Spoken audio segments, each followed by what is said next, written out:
여러분 안녕하세요. 개념과 기초를 한방에 호로록 개기일식과 수능 특강을 진행하고 있는 저는 남궁민입니다. 자, 여러분 공부하는데 제일 좋은 자료 기출문제라는 얘기 많이 들어봤을 겁니다. 그런데 막상 그 좋다는 기출문제를 내가 열심히 공부하려고 했더니 얼마만큼의 기출문제를 어떻게 공부해야 되는지 정확하게 감이 안 잡힐 수 있습니다. 그래서 오늘 기출문제 공부에 관한 가장 올바른 길을 알려드리고자 제가 출동했습니다. 자, 여러분 오늘 기출문제에 관한 모든 것을 육하원칙을 역순으로 거슬러 올라가면서 지금부터 차근차근히 알아보도록 하겠습니다. 기출이 왜 중요하냐고요? 우리 이런 생각해 볼까요? 저기 제 친구 철애가 오네요. 철애 안녕. 그리고 또 다음 날도 철애 안녕. 그리고 또 다음 날도 철애야 오늘도 안녕. 옷을 바꿔 입어도 저는 제 친구 철애를 알아볼 수 있습니다. 바로 얼굴을 똑똑히 알고 있기 때문이에요. 그리고 만남이 거듭되다 보면 다음번에 저 친구가 무슨 옷을 입고 나올지 대충 예상도 가능하잖아요. 기출문제도 마찬가지입니다. 구체적인 형태는 조금씩 달라져도 그 뿌리에 있는 문제 유형과 출제 요소라는 것은 변함없이 계속 반복되고 있기 때문이죠. 그래서 우리는 기출문제를 일컬어 오래된 미래라고 말합니다. 기출의 역사를 잘 들여다보고 철저하게 공부해 두는 것은 여러분들이 시험장에서 만날 시험지에 인쇄되어 있을 문제를 미리 알고 시험장에 들어가는 효과가 있는 거예요. 여기서 잠깐, 친구의 10년 전, 20년 전 얼굴을 아는 것보다 친구를 알아보는 데는 요즘의 얼굴, 오늘의 얼굴을 아는 게 더 중요하죠. 그래서 기출도 최근 기출이 그만큼 더 중요한 겁니다. 과연 기출을 어떻게 공부해야 공부 잘했다고 소문이 날까요? 자, 내가 잘못 공부하는 유형 3가지 안에 들어있는 건 아닌지 그것부터 점검합시다. 첫 번째 유형은요, 이런 거예요. 선생님, 저는 최근 기출 3년치를 무한 반복하고 있습니다. 그런데 맞는 방법인지 모르겠어요. 틀린 방법이죠. 이제 답도 다 알고 너무 많이 봐서 익숙해져 버린 그런 문제들 계속 붙들고 있는 게 무슨 쓸모가 있나요? 자, 두 번째 유형이요. 선생님, 저는 94학년도 이후로 모든 기출문제들을 다 풀어보고 있습니다. 굉장히 오래 걸리네요. 그것도 별로 효율적인 방법 아닙니다. 일단 문제의 양이 너무 많고요. 그리고 옛날 수능 기출문제들은요, 요즘 기출하고 많이 달라요, 스타일이. 그러니까 그다지 효율적인 방법이 아니에요. 세 번째는요, 선생님, 저는 일주일에 한 번씩 저 혼자 시험을 치르고요, 저의 성적 추이를 그래프로 그려나가고 있습니다. 그것도 별로 효율적인 방법 아닙니다. 여러분이 지금 시험 삼아 치고 있는 한 주일에 한 번씩 보는 그 시험들이 시험마다 난이도가 다 들쭉날쭉인데 여러분들에게 그 그래프가 알려줄 수 있는 실질적인 정보가 무엇일까요? 자, 허무하게 공부하고 비효율적으로 공부하지 마시고 어떻게 해야 기출을 제대로 공부하는지 3가지만 일단 명심해 두시기 바랍니다. 첫 번째입니다. 빠밤. 시간이 다소 걸리더라도요, 풀고 나면 후속 작업을 아주 꼼꼼하게 해야 돼요. 정답의 근거 그리고 오답의 이유를 일일이 자세하게 정확하게 체크하는 공부를 하십시오. 예를 들어 볼까요? 자, 불수능이었던 2019 수능의 16번 문제를 보고 계십니다. 그런데 선지 1번 그리고 선지 2번은 지문 안에 저렇게 그 내용에 부합하는 정보가 들어있네요. 3번은 어떤가요? 지문 안에 정반대되는 진술이 들어있었군요. 얘는 왜 맞고 얘는 왜 틀린지 이것들을 꼼꼼하게 체크하고 그걸 확인할 수 있는 힘을 길러야 여러분들이 수능에 가서 짧은 시간 안에 각 선지들의 정오 판단을 원활하게 해낼 수 있는 힘이 길러지는 겁니다. 명심하세요. 두 번째입니다. 빠밤.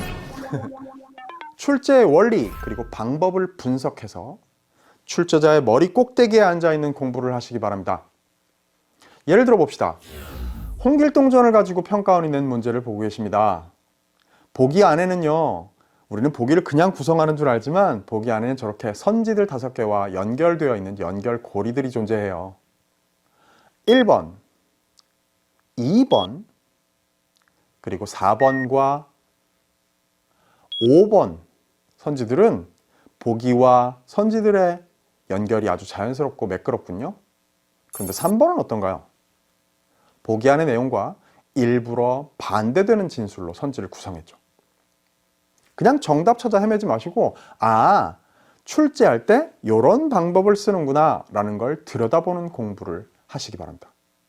그런 게 쌓여야 여러분들의 내공이 쑥쑥 올라가게 되는 거예요. 아셨죠? 자, 세 번째입니다. 빠밤. 점진적으로 독립하세요. 점진적으로 독립하라는 얘기는요, 일단은 의존하라는 얘기를 전제로 합니다.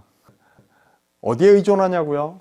학교 선생님들의, 그리고 EBS-I의 선생님들의 기출 분석, 깊이 있는 분석을. 자, 예로 들어 볼게요.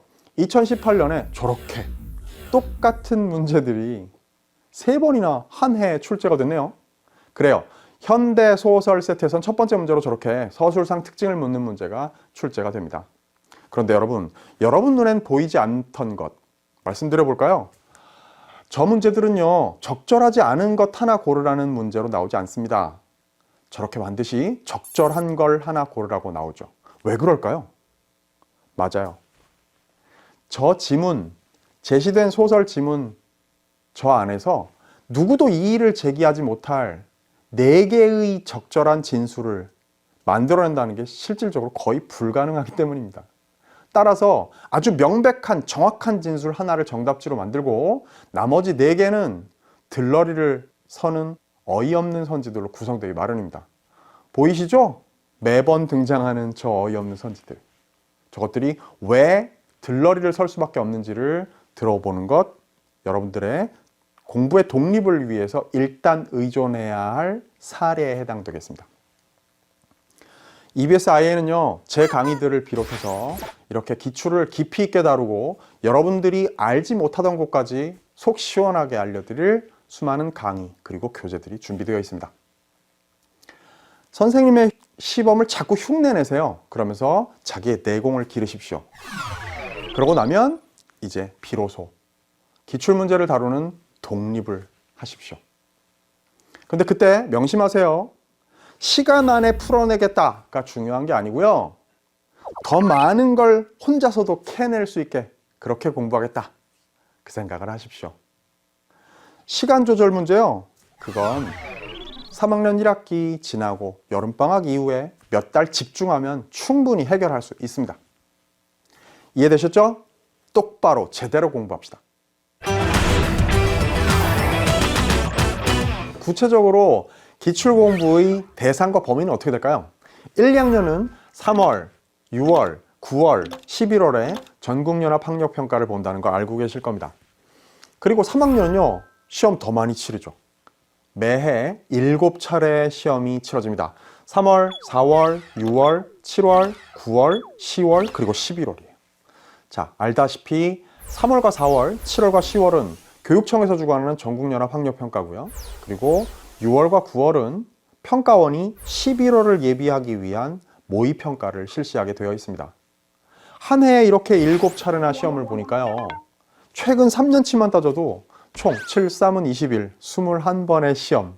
그게 우리의 분석 대상으로 확보가 되는 거고요. 5년치로 늘려볼까요? 그러면 7, 5, 35. 아마 플러스 알파가 될 겁니다. 왜냐고요? A, B형 나뉘었던 시절까지 있으니까요. 그러면 꽤 많은 양이 최근 5년치만 해도 여러분들의 공부 꼼꼼한 분석의 대상이 될 수 있는 범위로 확정될 수 있다는 거죠. 그리고 그게 더 부족하다? 조금 더 거슬러 올라가세요. 그런데 이거 하나 알아두십시오. 그해 6월에 치러진 모의평가는요. 그해 10월 학력평가에 지문 구성이나 문제 유형에 영향을 주게 되어 있고요. 11월에 치러진 수능이 다음 해의 3월과 4월 정도 학평에는 영향을 직접적으로 주게 마련이니까 여러분들이 분석하고 공부할 때 그 점 참고하시면 더 도움이 되겠네요. 어디서요? 어디서든지요. 집에서도, 학교에서도, 도서관에서도, 독서실에서도. 아, 중요한 거 하나 빼먹을 뻔했네요. EBS-I에서도. 언제요? 중요한 질문입니다. 이런 말을 만들어 볼까요? 조조익선이라. 이르면 이를수록 좋으니라. 공부엔 단계가 있습니다. 개념 단단하게 다져야 되고요. 그 위에서 뭘 좀 알게 된 눈으로 기출을 면밀히 분석해야죠. 그 다음에 연계교재를 중심으로 한 실전의 능력을 향상시켜야 합니다. 그러자니 1단계, 2단계에 해당되는 기출공부까지는요, 되도록 빨리 마칠수록 여러분들의 성적 향상에 도움이 되겠죠? 자, 언제까지 기출 붙들고 늘어지는 공부할 수 없습니다. 수능 코앞에 두고 있는데 그때까지도 기출과 씨름할 수는 없어요. 부지런히 서두르세요. 함께 열심히 공부해서 늦어도 3학년 1학기 여름방학 이전에는 내가 기출을 꿰뚫었다. 최근 경향 나 잘 알고 있다. 출제자의 머리 꼭대기에 앉아있다 나. 이렇게 얘기할 수 있게 함께 노력하도록 합시다. 누가요? 수능 국어 만점을 바라는 전국의 수험생 여러분, 그리고 저를 비롯해서 여러분들과 학교에서 만나는 선생님, 그리고 EBS IE, 역시 저를 비롯해서 EBS IE에서 여러분들을 만나고 있는 모니터 너머의 선생님들, 함께 우리 힘을 합쳐서요, 기적을 이뤄내고 여러분들이 꿈을 이뤄내는 그 순간까지 함께 가도록 합시다.